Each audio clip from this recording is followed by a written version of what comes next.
तो next topic अपना आज स्टार्ट करते हैं। दूसरा ये टॉपिक है जैव विविधता और पर्यावरण संरक्षण।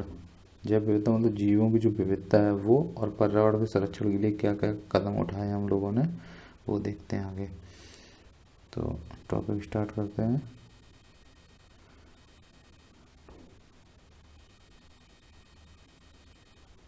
जैव विविधता का संरक्षण, जो जैव विविधता है उसका संरक्षण हम कैसे करते हैं। तो दो इसकी होते हैं जैव विविधता का संरक्षण करने के लिए।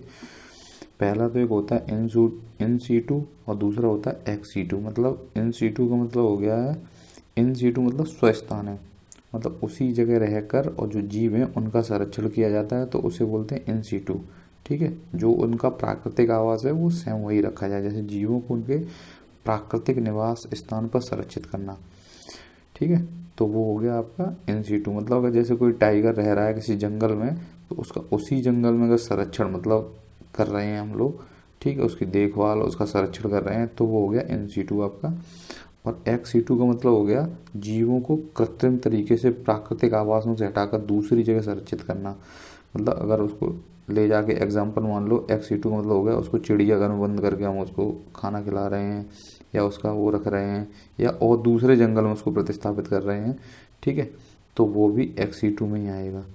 तो ये आपका हो जाएगा एक्स सीटू वाला, और ये हो गया एन सीटू। ये दो तरह का संरक्षण हम लोग करते हैं जीवों में, जीवों की विविधता का। ठीक है, देख लेते हैं जीवों पेड़ पौधों सब में होता है ये। इसके एग्जाम्पल क्या क्या हैं इनको एक बार देख लेते हैं। तो एग्जाम्पल में इसके आते हैं, जैसे राष्ट्रीय उद्यान जो हो गए वो इन सीटू होते हैं। ठीक है, ये सरकार के अंडर आते हैं, जो सरकारी संस्थान हो जाते हैं। वन्य जीव अभ्यारण्य ये भी आते हैं इन सीटू के अंदर। जैव मंडल आरक्षित क्षेत्र, ये भी तीनों चीज़ें, राष्ट्रीय उद्यान, वन्य जीव अभ्यारण्य और जैव मंडल आरक्षित क्षेत्र। उसके बाद पवित्र उपवन और झीलें भी इसी के अंडर आते हैं, और समुदाय और संरक्षण आगार ये भी इसी के अंडर आते हैं। उसके बाद ये वानस्पतिक उद्यान, जिन्हें बोटानिकल गार्डन बोलते हैं जो लोग, बोटानिकल गार्डन। ठीक है, ये उसके बाद जंतु उद्यान जो होते हैं, ठीक है, ये भी इसी के अंडर आते हैं। मतलब ये एक्स सीटू दोनों हो गए। क्योंकि बोटानिकल गार्डन में क्या करते हैं हम लोग, जैसे मतलब बाहर से कुछ पौधे, मतलब जो भी प्लांट होते हैं उन्हें, बाहरी प्लांट होते हैं उन्हें एक जगह मतलब लगा के उन्हें उगा दिया जाता है, तो ये इसीलिए एक्स सीटू में आता है। ऐसे ही जंतु उद्यान, उसका चिड़ियाघर जो ऊपर एग्जाम्पल हमने आपको बताया ही था। उसका बैंक, जो जीन मतलब बीज का जो बैंक होता है, या जीन बैंक, तो बीज बैंक वगैरह ये क्या है, जो ठंडे प्रदेश होते हैं उनमें क्या करते हैं, बीजों को संरक्षित कर लिया जाता है। ठीक है, क्रायो प्रिजर्वेशन, ये देखो दिया गया है यहाँ पे, क्रायो निम्न तापीय संरक्षण। ठीक है, जैसे मान लो आलू होता है, तो आलू को हम लोग इसमें रख देते हैं, ठीक है, कोल्ड स्टोर में रख देते हैं। ठीक है, तो ये क्रायो प्रिजर्वेशन का एक उदाहरण हो गया है। मतलब ठंडे उसमें रख देना जिससे कि उसका क्या हो, संरक्षण बना रहे। नर्सरी या हार्वेरियम इसी टाइप के होते हैं।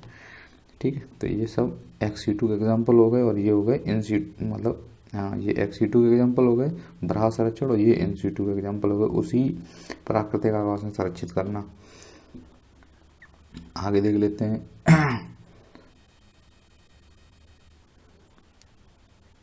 क्या है, किसी प्राकृतिक प्रदेश में पाई जाने वाली जीव जंतु और वनस्पतियों की प्रजातियों की विरलता को, जो अभी बताया था मैंने जैव विविधता क्या होती है, कि जो कोई प्राकृतिक प्रदेश है उसमें जो जीव जंतु और पेड़ पौधे हैं उनकी जो बहुलता है, ठीक है, उसी को क्या बोलते हैं, जैव विविधता बोलते हैं।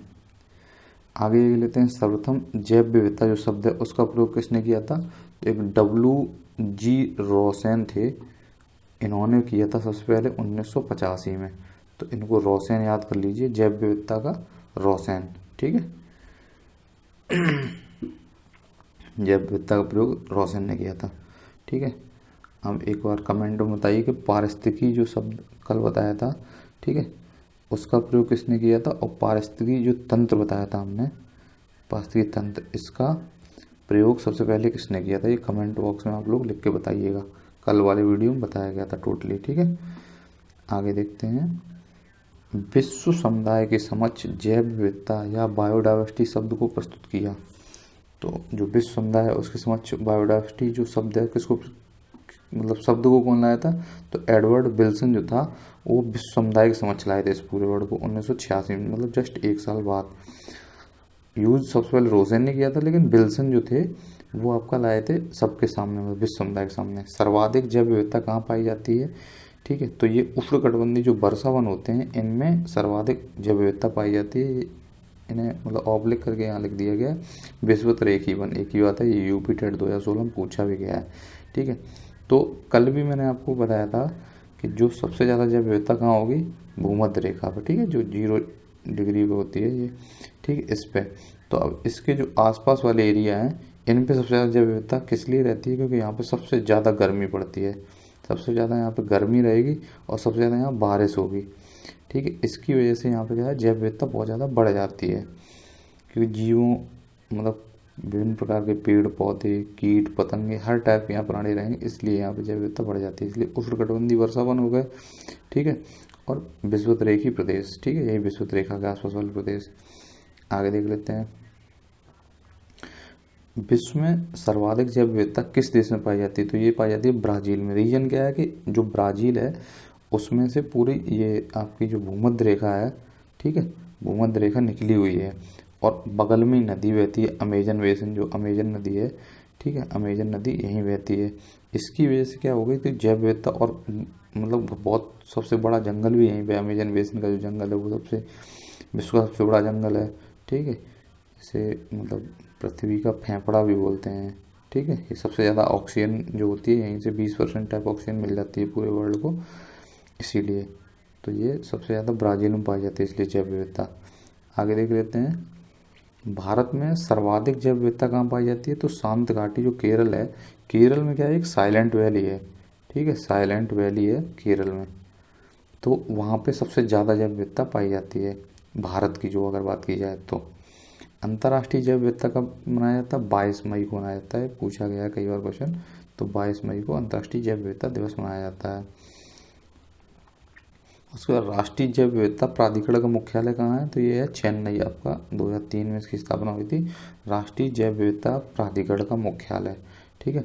सर्वप्रथम हॉटस्पॉट जो शब्द है उसका प्रयोग किसने किया था, नॉर्मन मायर्स थे, इन्होंने 1988 ईस्वी में सबसे पहले हॉटस्पॉट का मतलब होगा जैव विविधता का जो सबसे ज़्यादा यहाँ मतलब डाइवर्सिफाई पाई जाएगी, ज़्यादा जैव विविधता पाई जाएगी, वही नॉर्मन मायर्स जो थे, ठीक है। आगे देख लेते हैं, तो विश्व में कितने हॉटस्पॉट हैं, तो विश्व के बारे में बात की गई है, तो विश्व के हॉटस्पॉट में भारत के प्रमुख हॉटस्पॉट हैं, विश्व के प्रमुख हॉटस्पॉट हैं, तो बात है वैसे तो मुख्य 2 ही हैं, आगे टोटल 4 जोड़ लेते हैं, लेकिन हम लोग तो देख लेते हैं कौन कौन से 2 टोटल कौन कौन से 4 हैं, जो 2 हैं वो देख लेते हैं एक बार।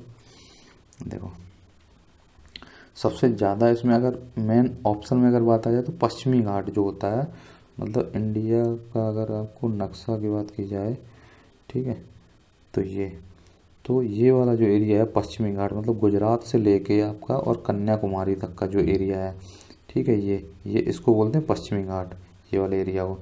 तो ये क्या हो गया, जो पश्चिमी घाट है ये जैव विविधता के लिए मतलब सबसे ज़्यादा ये हॉटस्पॉट है, ठीक है, जैव विविधता का हॉटस्पॉट है ये वाला। और दूसरा क्या है आपका पूर्वी हिमालय, तो ये हिमालय का जो पूरब वाला एरिया है, मतलब ये वाला जो एरिया है, ठीक है, ये पूरा यहाँ क्या है पहाड़ी इलाका बहुत ज़्यादा है, तो यहाँ पे जो भी जाता है मानसून वो वर्षा पेल के करता है और गर्मी यहाँ हो ही जाती है, इसीलिए ये भी आपका पूर्वी हिमालय, ठीक है, ये भी हॉट स्पॉट है। देख लेते हैं आगे, उसके बाद पूर्वी हिमालय, इसमें आरटेट 2016 में पूछा भी गया है, ठीक है, पूर्वी हिमालय और पश्चिमी घाट।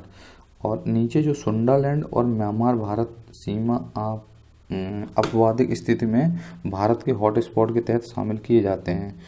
तो ये जो सुंडालैंड और ये भारत म्यांमार वाला जो सीमा एरिया वाला है, ठीक है, इसको भी इसमें शामिल कर लिया जाता है। मतलब जैसे यहाँ पे क्या अंडमान निकोबार जो है ये भी आ जाता है इसका, और ये आपका इधर जो, ठीक है, लक्षद्वीप वाला एरिया है ये भी हॉट स्पॉट में काउंट होता है। लेकिन मेनली आपको यही 2 याद रखने हैं, ये वाले पूर्वी हिमालय और ये पश्चिमी घाट, ठीक है। आगे देख लेते हैं, विश्व के एक बार देख लेते हैं। विश्व में आपको याद करना है मेडागास्कर और हिंद महासागर के जो द्वीप समूह हैं ये भी हॉट स्पॉट माने जाते हैं। उसके बाद फिलीपींस जो देश है, ठीक है, वो भी आ जाता है। ब्राज़ील का तो बताया ही था आपको, ब्राज़ील का अटलांटिक वन। उसके बाद अफ्रीका का जो हॉर्न है, हॉर्न ऑफ अफ्रीका, मतलब ये ऐसे टाइप जो किनारे वाला अफ्रीका है जिसमें सोमालिया वगैरह देश आ जाते हैं, ठीक है। उसके बाद कैलिफोर्निया फूलवादी प्रांत जो है वो, ठीक है। उसके बाद चिली सर्दी वर्षा वन, तो चिली वाले जो हैं वो। उसके बाद कैरिबियाई द्वीप हॉटस्पॉट ये आ जाते हैं। म्यांमार भारत वाला जो सुंडालैंड का ये दिया गया है ना एरिया, ये वाला म्यांमार भारत, ठीक है। उसके बाद भारत का पश्चिमी घाट, देखिए इसमें दिया गया है पश्चिमी घाट, ठीक है। ये विश्व के प्रमुख हॉटस्पॉट हैं, इनमें इनकी काउंटिंग है। आगे देख लेते हैं, ठीक है।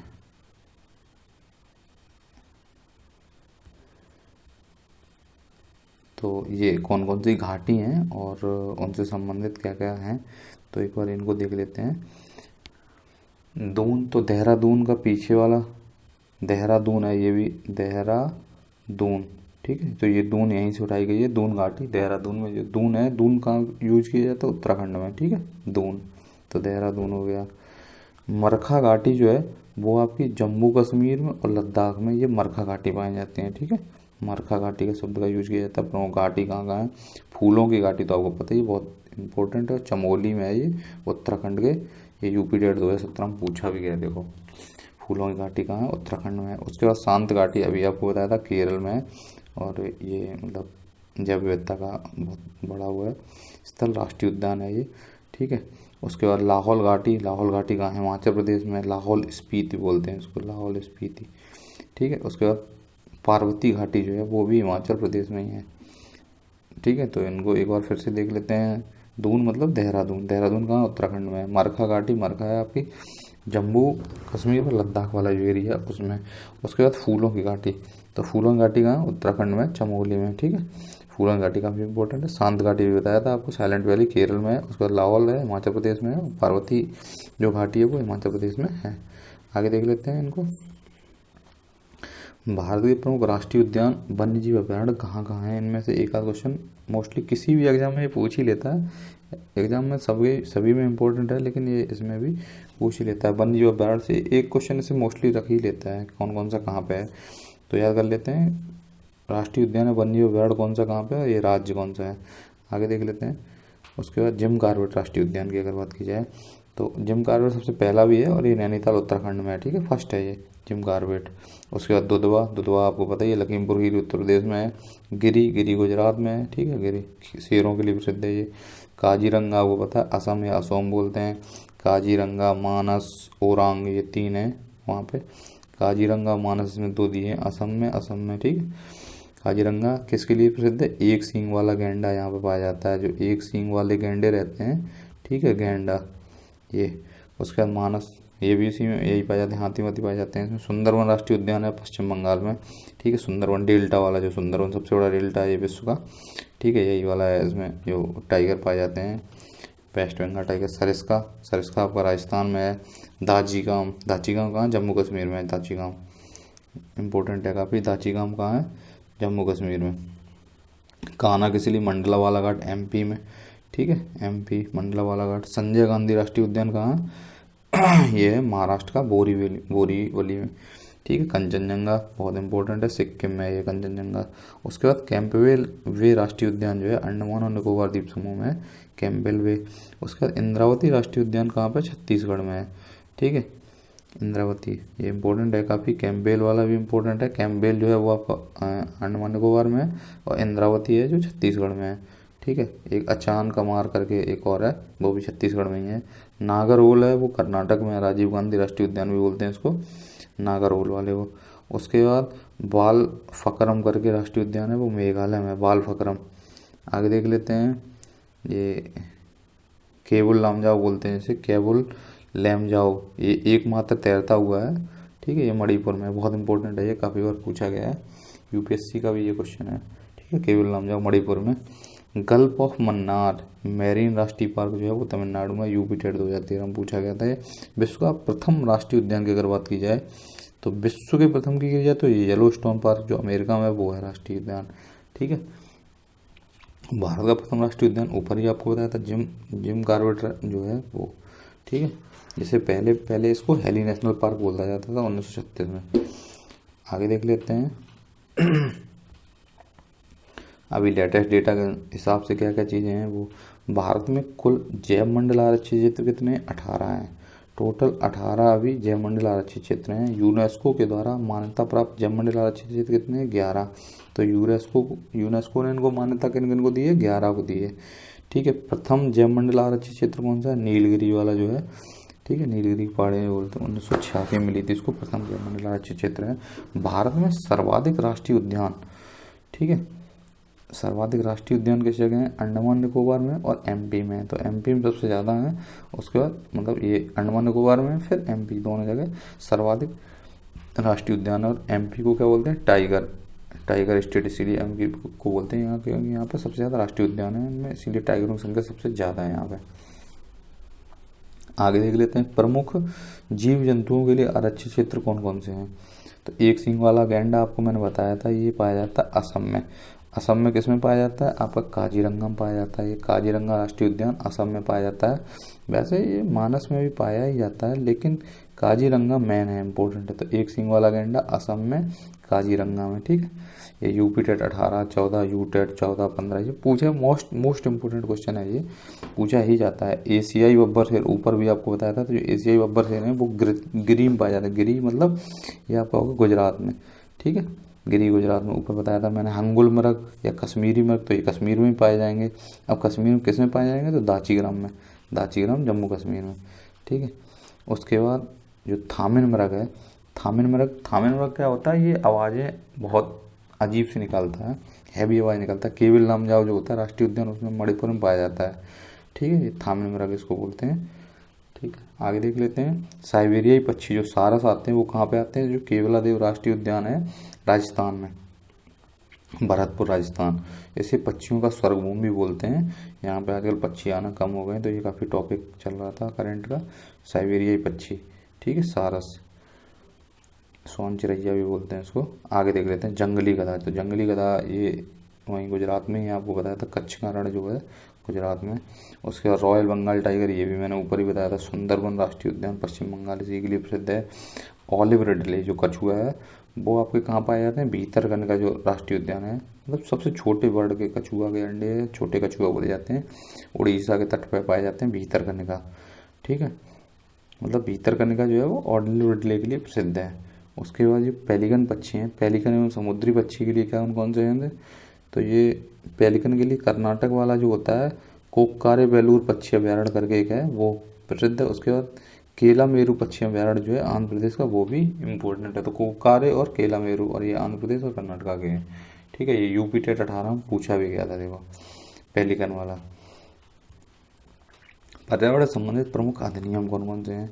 तो अधिनियम एक तो पूछ ही लेता है, इसलिए इनको इम्पोर्टेंट है काफ़ी। पर्यावरण संबंधित क्या क्या अधिनियम है? तो सबसे पहला वाला जो है, जो वन्य जीव, ठीक है, जो वन के जीव हैं उनके लिए, वन्य जीव के लिए संरक्षण अधिनियम सबसे पहले 1972 में बना था ये। ठीक है, यहीं से इसकी स्टार्टिंग है, यहीं से हुई थी। 1972 वाला यूपी टेट 2017 में पूछा गया है। वन्य जीव संरक्षण अधिनियम 1972 किसके लिए? वन्य जीवों के लिए। ठीक है, उसके बाद वन संरक्षण अधिनियम आया 1980 में। ठीक, आप क्रम से देखते जाइए एक बार, पहले वन्य जीव के लिए आया, ठीक, फिर वन संरक्षण आया, फिर उसके बाद आया वायु प्रदूषण रोकथाम एवं नियंत्रण अधिनियम 1981, जस्ट एक साल बाद। उसके बाद पर्यावरण संरक्षण अधिनियम 1986। ठीक है, ये भी इम्पोर्टेंट है बहुत ज़्यादा, ये पूछ ही लेता है, यूपी टेट 16 में पूछा गया है। राष्ट्रीय वन नीति कब आई? 1988 में राष्ट्रीय वन नीति आई है। फिर जल प्रदूषण रोकथाम एवं नियंत्रण अधिनियम, ये कब आया था? 1974 में। उपभोक्ता संरक्षण अधिनियम जो आया था वो 1986 में, यानी इसी के टाइम पे आया था। ठीक है, पर्यावरण संरक्षण अधिनियम और उपभोक्ता संरक्षण अधिनियम। उसके बाद ध्वनि प्रदूषण संबंधित जो है नियमन एवं नियंत्रण 2000 में आया है, ध्वनि प्रदूषण वाला। उसके बाद पृथ्वी सम्मेलन जो है एजेंडा 21 जिसे बोलते हैं, रियो जी जेनेरियो में जो हुआ था 1992 वाला।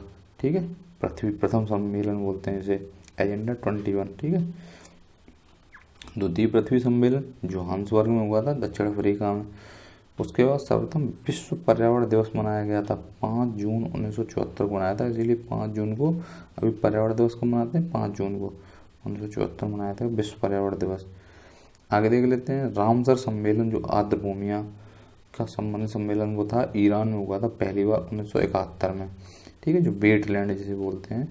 ठीक है, और इसमें अभी कई सारी भूमियाँ इंडिया में शामिल हुई, 37-38 थी अभी और लेटेस्ट होके और बढ़ गई हैं। जंगल अधिकार अधिनियम जो 2007, आगे देख लेते हैं।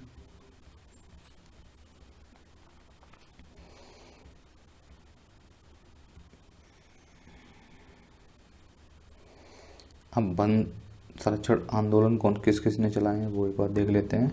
तो सबसे पहले बिश्नोई आंदोलन जो था, तो बिश्नोई जो समाज है वो राजस्थान में पाया जाता है। आप यहीं से अंदाज़ा लगा लोगे कि राजस्थान में बिश्नोई पाए जाते हैं और ये मतलब वनों और उनके रहने वाले जो जीव हैं उनके लिए बहुत ज़्यादा काम करते हैं। बिश्नोई आंदोलन हुआ था 1731 ईस्वी में स्टार्ट, और ये बिश्नोई समाज ने ही जो सलमान खान ने काला रन मार दिया था उसके ऊपर जो केस किया था वो बिश्नोई समाज के ही लोग थे।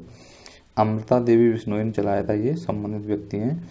वन संरक्षण है तो राजस्थान में जो खेजरी वृक्ष है उसको बचाने के लिए, राजस्थान में एक वृक्ष होता है खेजरी, ठीक है, इसमें कांटे वांटे होते हैं, कांटे वाला वृक्ष रहता है। राजस्थान में ये होता है एकदम बहुत ज़्यादा, मतलब पूरे रेतीली भूमि में पाया जाता है ये, ठीक है। और खेजरी वृक्ष जहाँ होता है वहाँ पता चल जाता है कि यहाँ पे पानी की थोड़ी बहुत संभावना है, मतलब कुआं खोद सकते हो वहाँ पे आप। आगे देख लेते हैं चिपको आंदोलन। चिपको आंदोलन का हुआ था 1973 ईस्वी में और ये चलाया था सुंदरलाल बहुगुणा ने। सुंदरलाल बहुगुणा ने चलाया था, उसके साथ में ये गौरा देवी, चंडी प्रसाद भट्ट, इतने लोग थे और ये उत्तराखंड में चला था वृक्ष संरक्षण को बचाने के लिए। इसमें क्या हुआ था, तो जो वृक्ष होता है उसके चारों तरफ लोग ऐसे लिपट गए थे ताकि वृक्ष को काटा ना जा सके, ठीक है। ये यूपी टेट 16-13 काफ़ी इंपॉर्टेंट क्वेश्चन है। चिपको आंदोलन सुंदरलाल बहुगुणा द्वारा उत्तराखंड में वृक्ष संरक्षण के लिए। एपिको, तो ये सेम इसी का रूप था एपिको आंदोलन। चिपको आंदोलन को ही एपिको कहाँ बोलते हैं, आंध्रा में बोलते हैं, ठीक है। ये आंध्रा कर्नाटका में चला था, ये कर्नाटका में चला था। पांडुरंग हेनरिंग चलाया था वृक्ष संरक्षण के लिए, सेम था, ठीक है। इसी टाइप का इसमें भी काम किया गया था 1983 ईस्वी में। आगे देख लेते हैं। उसके बाद नवधान्य आंदोलन जो है वो कहाँ है, वंदना शिवा ने चलाया था 1987 में। जैविक खेती एवं जैव विविधता संरक्षण के लिए, ठीक है, जैविक खेती और जैव विविधता संरक्षण के लिए ये चलाया था वंदना शिवा ने। आगे देख लेते हैं। नर्मदा बचाओ आंदोलन जो है वो, नर्मदा बचाओ आंदोलन जो 1950 ईस्वी में मेधा पाटकर और बाबा आमटे, ये इंपॉर्टेंट है काफ़ी, बहुत बार पूछा गया। नर्मदा बचाओ आंदोलन 1950 में चला था, मेधा पाटकर बाबा आमटे चलाया था। बीटेट में आया भी है, देखो। बहुउद्देशीय बांध जो परियोजना है, सरदार सरोवर बांध को पर्यावरण मानकों के अनुरूप स्वीकृत कराना, मतलब जो पर्यावरणीय मानक हैं उनके हिसाब से स्वीकृत कराने के लिए नर्मदा बचाओ आंदोलन चलाया गया था सरदार सरोवर बांध के लिए, ठीक है। बहुउद्देशीय बांध है जो। आगे देख लेते हैं साइलेंट वैली वाला। साइलेंट वैली अभी आपको बताया था कहाँ है, कर्नाटक में है, ठीक है, यानी साइलेंट वैली केरला में, ठीक है। साइलेंट वैली 1985 में। सुगंधा कुमारी, ठीक है, शांत घाटी कहाँ है, केरल में, आपको अभी बताया था मैं, जैव विविधता का संरक्षण इसके लिए, ठीक है। सुगाता कुमारी ने चलाया था, ये याद रखना है, सुगाता कुमारी।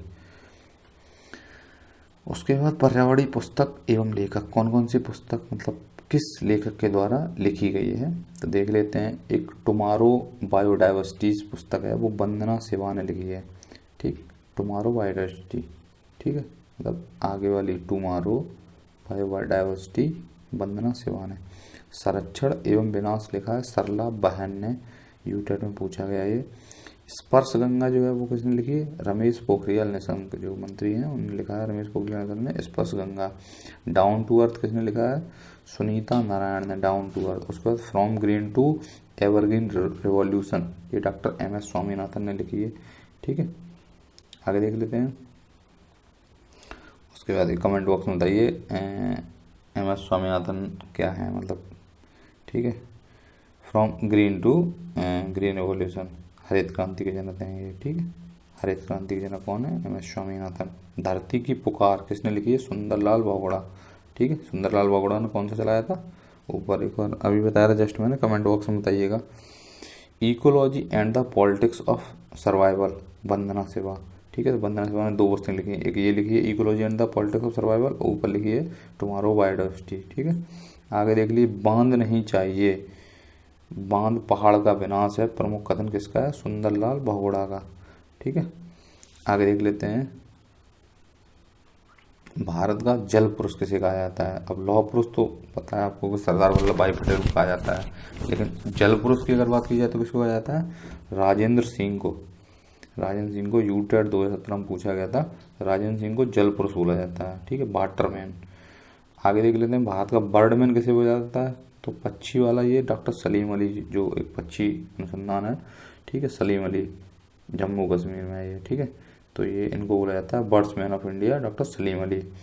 वृक्ष मित्र किसको बोला जाता है, सुंदरलाल बहुगुणा, क्योंकि इन्होंने चलाया था चिपको आंदोलन, संबंधित हैं इसीलिए इनको वृक्ष मित्र बोला जाता है। Tiger man of India Kailash Sankhla, ठीक है, कैलाश सांखला, इन्होंने टाइगरों के संरक्षण के लिए बहुत चलाया था वो, इसीलिए कैलाश सांखला को टाइगर मैन ऑफ इंडिया।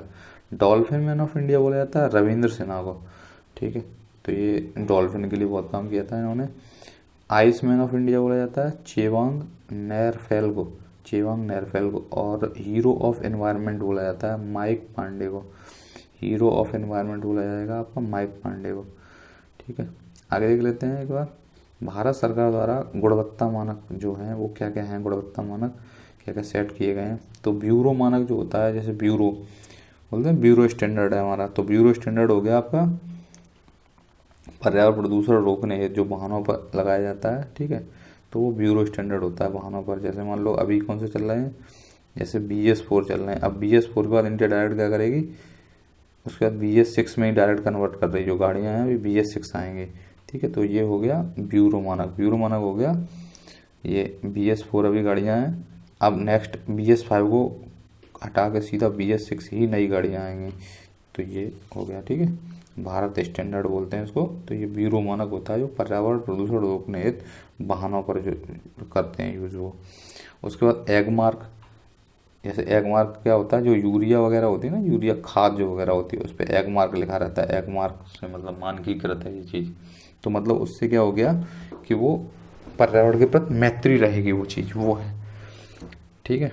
तो एग मार्क हो गया कृषि और जो खाद्य पदार्थों की शुद्धता और गुणवत्ता के लिए यूपी टेट में देखो पूछा भी गया है ये एग मार्क, ठीक है। उसके बाद अब ये सबके मार्किंग रहती है, जैसे हॉल मार्क तो बोलते हैं सोने की गुणवत्ता की जान के लिए हॉल मार्क चेक करना बहुत ज़रूरी है, सोने की गुणवत्ता के लिए हॉल मार्क चेक करते हैं। इको मार्क जो होता है वो पर्यावरण के अनुकूल, अगर इको मार्क चिन्ह छपा हुआ है उस पर, ठीक है, या इको मार्क की कृत है वो चीज़, तो वो पर्यावरण के अनुकूल के हिसाब से सही है। उसके बाद यूरो मानक जो क्या होता है, वो मोटर वाहन अधिनियम, जो यूरोपीय देश होते हैं उनमें यूरो चलता है, और ब्यूरो जो चलता है वो भारत में चलता है, ठीक है। आगे देख लेते हैं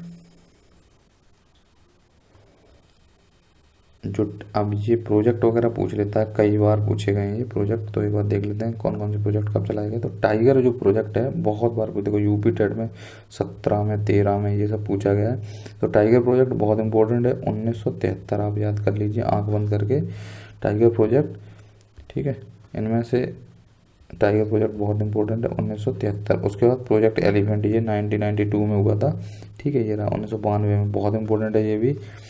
उसके बाद आपको इंपॉर्टेंट जो होगा मैं बता दूंगा। उसके बाद हंगुल परियोजना है 1970, ठीक है, कस्तूरी मृग योजना जो है 1970 में ही है, गेंडा परियोजना 87 में, समुद्री कछुआ परियोजना 75 में। आगे देख लेते हैं रेड पांडा 96 में, ठीक है, रेड पांडा 96 में। उसके बाद गिद्ध वाला इंपॉर्टेंट है 2006 में, और गंगा नदी डॉल्फिन ये भी काफ़ी इंपॉर्टेंट है 2009 में है, ठीक है।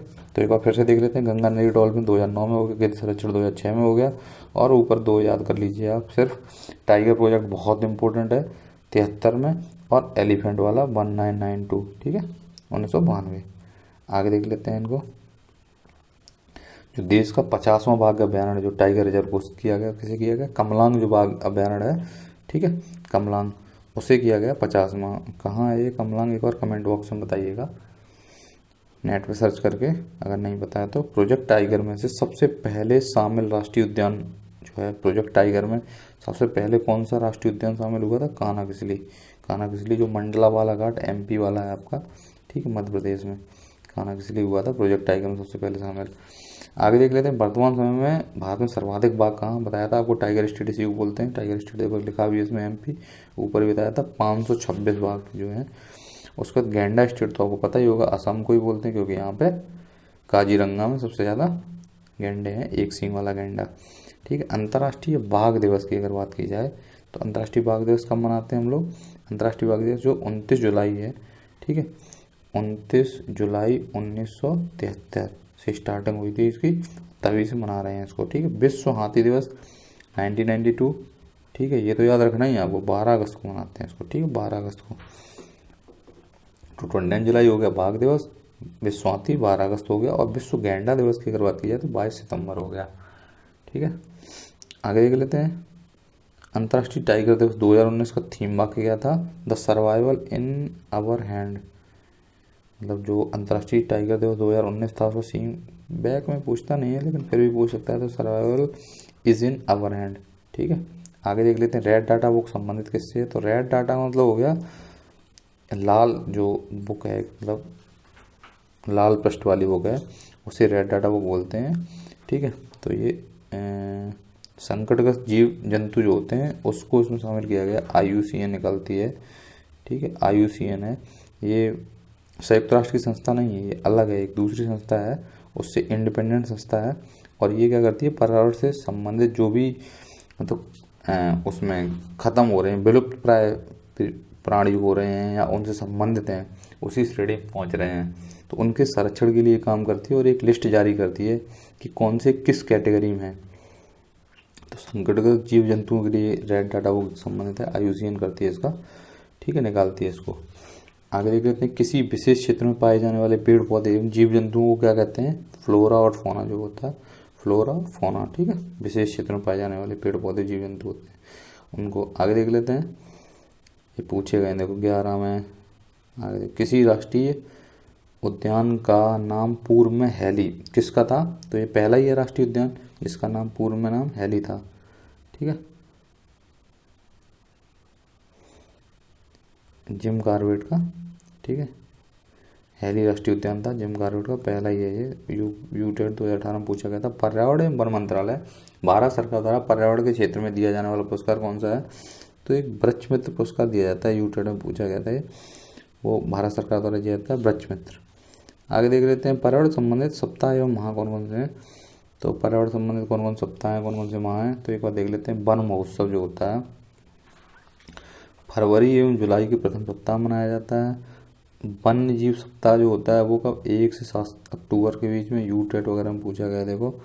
ठीक है, उसके बाद राष्ट्रीय पर्यावरण जागरूकता माह 19 अक्टूबर से 18 नवंबर ये रहता है। तो वन महोत्सव याद कर लीजिए आप, वन महोत्सव फरवरी और जुलाई के प्रथम सप्ताह में, और वन्य जीव सप्ताह जो होता है 1 से 7 अक्टूबर के बीच में। आगे देख लेते हैं। अन्य महत्वपूर्ण पर्यावरण दिवस कौन कौन से हैं? तो जैसे आर्द्रभूमि, जैसे वेटलैंड डे बोलते हैं, ये काफ़ी इंपॉर्टेंट है, 2 फरवरी को मनाया जाता है ये। ठीक है, वेटलैंड डे। विश्व जल संरक्षण दिवस तो 22 मार्च। ठीक है, जल संरक्षण 22 मार्च हो गया, और पृथ्वी संरक्षण क्या हो गया? ये 22 अप्रैल हो गया। तो इनको ऐसे करके याद कर लेते हैं, जे। ठीक है,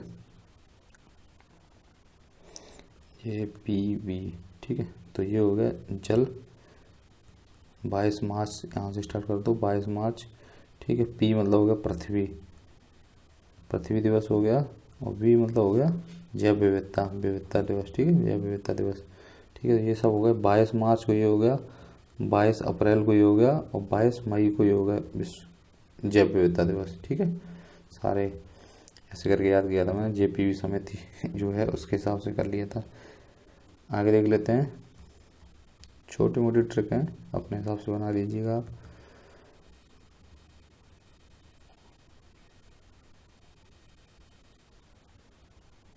देखो इसमें ये भी दिया भी गया है, तो अंतर्राष्ट्रीय जैव विविधता दिवस भी 22 मई को दिया गया। तो एक बार ऐसे करके JP और V।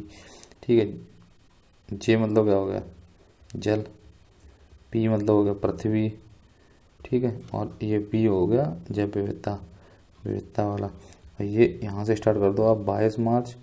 ठीक है, ये मार्च हो गया, 22 मार्च। उसके बाद ये हो गया 22 अप्रैल। ठीक है, और ये क्या हो गया? 22 मई। ठीक, ऐसे याद कर लीजिएगा।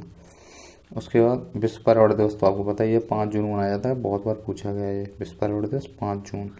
ठीक, विश्व जनसंख्या दिवस 11 जुलाई, काफ़ी इंपॉर्टेंट ये भी है। जनसंख्या दिवस 11 जुलाई को मनाया जाता है, विश्व जनसंख्या दिवस। विश्व ओजोन जो दिवस है वो आपको 16 सितंबर को मनाया जाता है, विश्व ओजोन दिवस। ठीक है, मॉन्ट्रियल प्रोटोकॉल से स्टार्ट किया गया था ये, कनाडा वाला जो है वहीं से। आगे देख लेते हैं। विश्व वन्यजीव जो दिवस है वो आपका 3 मार्च। ठीक है, वन्यजीव दिवस जो होता है वो 3 मार्च। उसके बाद विश्व शौचालय दिवस 19 नवंबर है, शौचालय दिवस। विश्व पर्यावरण संरक्षण दिवस जो होता है 26 नवंबर को। पर्यावरण संरक्षण दिवस 26 नवंबर को। एड्स दिवस काफ़ी इम्पोर्टेंट है, 1 दिसंबर को। और अंतर्राष्ट्रीय मृदा दिवस 5 दिसंबर को मनाते हैं। आगे देख लेते हैं कुछ पर्यावरण दिवस के प्रमुख थीम वाक्य कौन कौन से हैं। तो क्या किसका थीम है, तो एक बार थीम वाक्य देख लेते हैं। 1920 में दिवस और थीम वाक्य पूछे गए थे काफ़ी। तो विश्व आर्द्रभूमि संरक्षण दिवस जो 2 फरवरी 2020 को मनाया गया था, तो ये आप याद रखिए कि 2 फरवरी को हमेशा विश्व वेटलैंड डे दिवस मनाते हैं। 2020 में जो मनाया गया था उसका थीम क्या गया था, आर्द्रभूमि और जैव विविधता। ठीक, ये इसका थीम था। विश्व जल दिवस 22 मार्च को मनाते हैं इसको, और जो 2020 में मनाया था उसका था जल और जलवायु परिवर्तन। ठीक है। विश्व पृथ्वी दिवस 22 अप्रैल को मनाते हैं, इसका था क्लाइमेट एक्शन।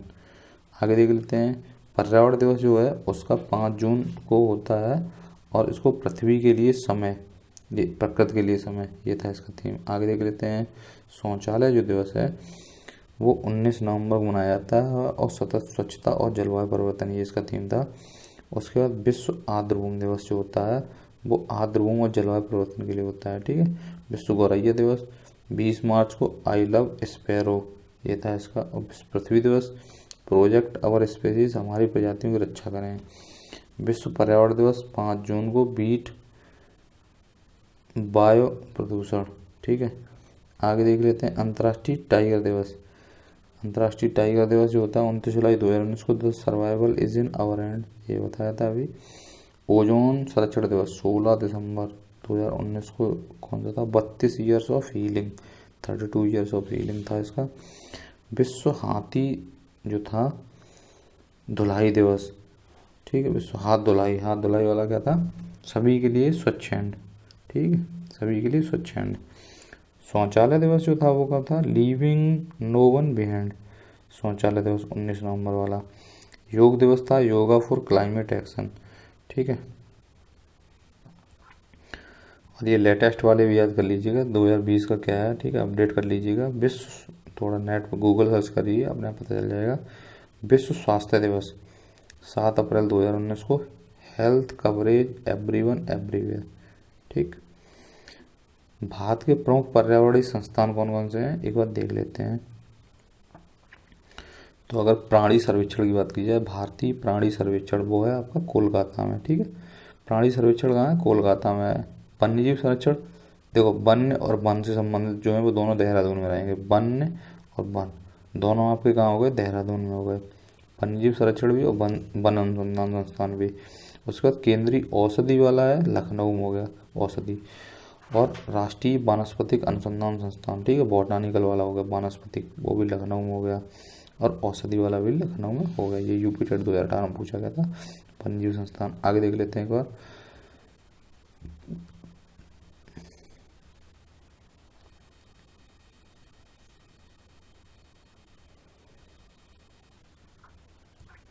जो केंद्रीय पर्यावरण अभियांत्रिकी अनुसंधान संस्थान जो नागपुर नेरी बोलते हैं इसे, ठीक है, नेरी, ये नागपुर महाराष्ट्र में है। केंद्रीय पर्यावरण अभियांत्रिकी अनुसंधान संस्थान। डेयरी वाला जो है डेयरी करनाल में, आप याद रखो, करनाल हरियाणा। ठीक है। उसके बाद दलहन आपको पता है कानपुर यूपी में है। ठीक है, दलहन अनुसंधान संस्थान। उसके बाद केंद्रीय पक्षी शोध संस्थान। पक्षी शोध कहाँ पे है भाई, इज्जत नगर, ये बरेली में, पक्षी संबंधित। ठीक है। उसके बाद सलीम अली आपको बताया था मैंने, सलीम अली पक्षी विज्ञान एवं प्राकृतिक इतिहास केंद्र जो है, सलीम अली पक्षी विज्ञान और प्राकृतिक इतिहास केंद्र, ये कोयम्बटूर तमिलनाडु में है। ठीक है। एरिड वाला जोन, ये काफ़ी इंपॉर्टेंट है, एरिड जोन रिसर्च इंस्टीट्यूट जो है। तो एरिड मतलब क्या होगा, जो मतलब आपकी बोलते हैं ड्राई वाली जो भूमि रहती है, ठीक है, जिसमें मतलब ये रेगिस्तान, एरिड रेगिस्तान वाला, तो ये हो गया आपका जोधपुर राजस्थान में। ठीक है, एरिड जोन। उसके बाद बीरबल साहनी इंस्टीट्यूट ऑफ पैलियोबोटोलॉजी लखनऊ में, ठीक है, बीरबल साहनी वाला। उसके बाद प्लाज्मा अनुसंधान संस्थान गांधीनगर गुजरात में है। उसका केंद्रीय खाद्य प्रौद्योगिकी अनुसंधान संस्थान क्या है, मैसूर में है। ठीक है, खाद्य प्रौद्योगिकी वाला। उसके बाद राष्ट्रीय पर्यावरण शोध संस्थान नागपुर में बताया था आपको, नेरी, और ये दोनों वही हैं, पर्यावरण शोध वाला भी। उसके बाद वर्षा और आर्द्र पर्णपाती वन जो संस्थान है वो जोरहाट असम में, वर्षा और इनके लिए। ठीक है, आगे देख लेते हैं एक बार।